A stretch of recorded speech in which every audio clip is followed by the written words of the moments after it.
The mess hall of the Kestrel Array was a masterpiece of xenoengineering. Tables that adjusted their height for 17 different limb configurations, chairs that reshaped themselves for tails, exoskeletons, and floating gel sacks alike. Every species aboard the research station had a place. Except, it seemed, for Anna.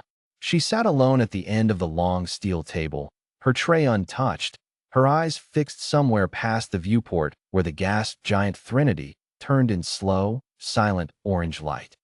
The other diners, Voss traders with their clicking mandibles, a pair of Ilnari diplomats whispering in harmonics too high for human ears, a lone Krenthal elder whose 4 eyes tracked everything at once, all gave her table a wide, deliberate berth.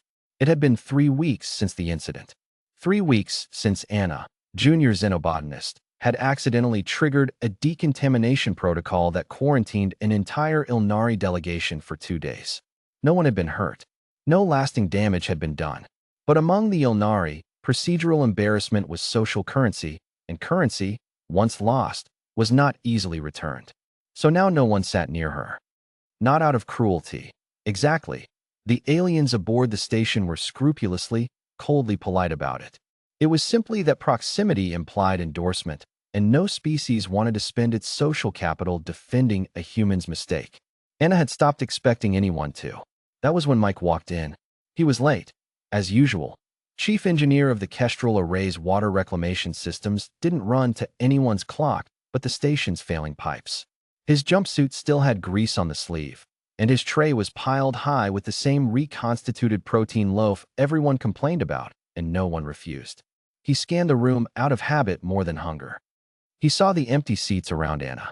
He saw the way the Krenthal elder's eyes flicked toward her, then away, cataloging her isolation the way it cataloged everything, as data, not tragedy. Mike didn't say anything. He didn't announce a decision or clear his throat or ask if the seat was taken. He simply walked the length of the mess hall, pulled out the chair across from her, and sat down. Anna looked up, startled. "You don't have to do that." "Don't have to do what?" Mike said, already peeling the foil off his loaf. "Eat dinner. You know what I mean." Her voice was quiet, careful, like she'd practiced not sounding bitter about it. "The Ilnari are still watching." "Yeah, I noticed."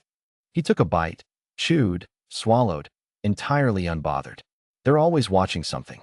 Keeps them entertained." At the next table, one of the Ilnari diplomats had gone very still, antennae drawn back in an expression Anna had learned meant something between disapproval and calculation. She braced for a formal complaint, a request for Mike's reassignment, anything. Nothing came. The diplomat simply resumed eating, recalibrating whatever silent ledger Ilnari society kept. "They're not going to like this," Anna said. "Probably not." Mike shrugged. "Pass the salt." That was the whole conversation. No speech about equality, no lecture on alien small-mindedness, no grand gesture. Just a man eating dinner across from a woman nobody else would sit beside, like it was the most unremarkable thing in the galaxy. But word travels fast on a station with 300 souls and no secrets. By the next morning, half the crew had heard. The human engineer had sat with the pariah.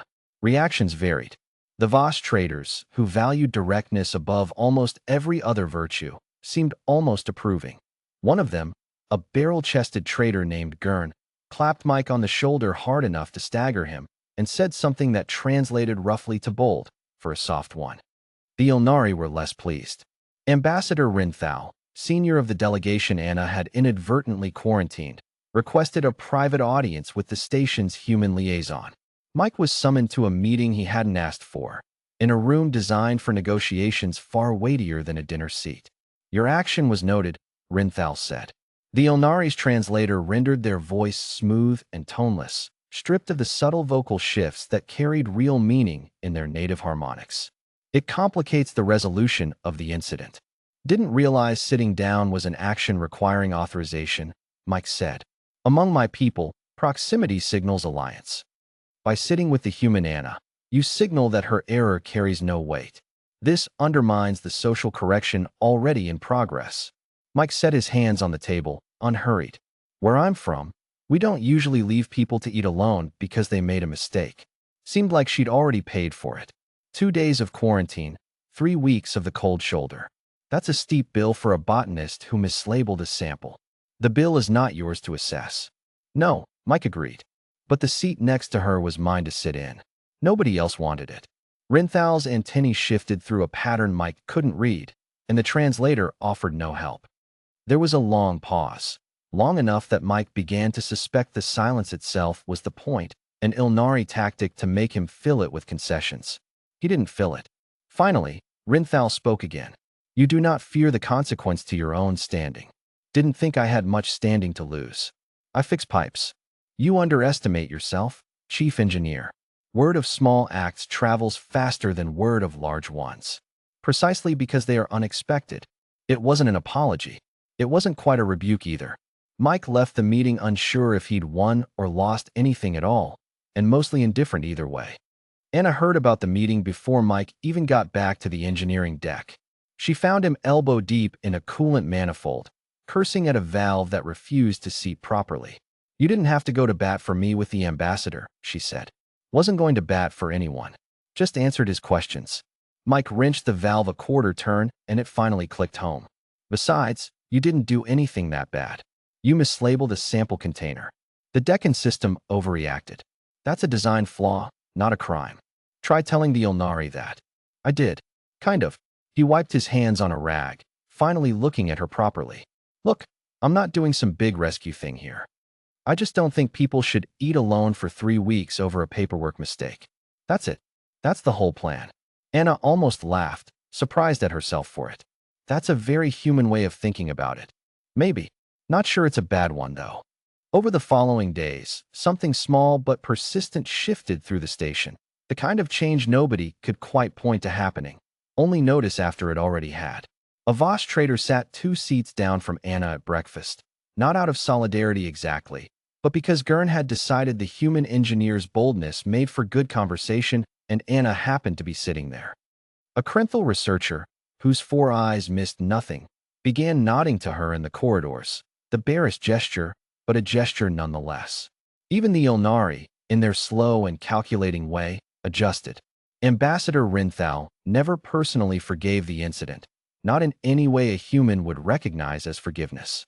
But 3 weeks after the dinner that started it, the delegation formally closed the matter, citing, in dense, indirect Ilnari phrasing, that continued social sanctions served no further diplomatic purpose.